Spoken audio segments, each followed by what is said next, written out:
đảm nhận một vai trò vô cùng quan trọng đối với gia đình. Hôm nay bà sẽ giao cho con một trọng trách, đó là hãy đi chăn cừu.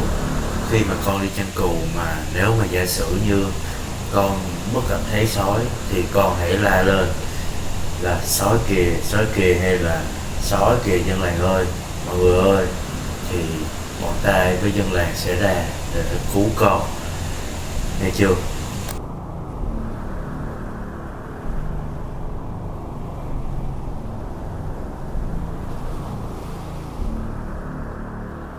Hey, chán quá, không ngờ chăn cừu nó lại chán vậy. Hay là mình kiếm trò gì chơi, mà giờ không có trò gì để chơi nữa. À, hay là mọi người ơi, cứu sói kìa. Sói đâu con, mọi người tới nè, mọi người tới nè.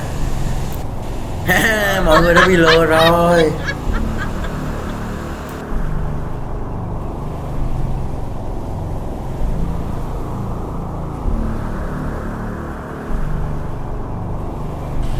Mọi người ơi, cứu sói kìa.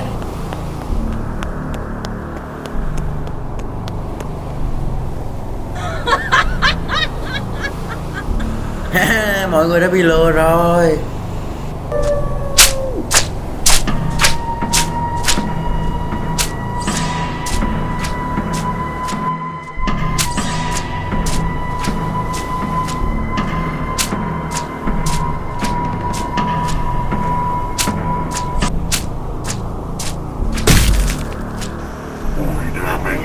Con xin lỗi, con không dám nhận nữa đâu, cứu con với.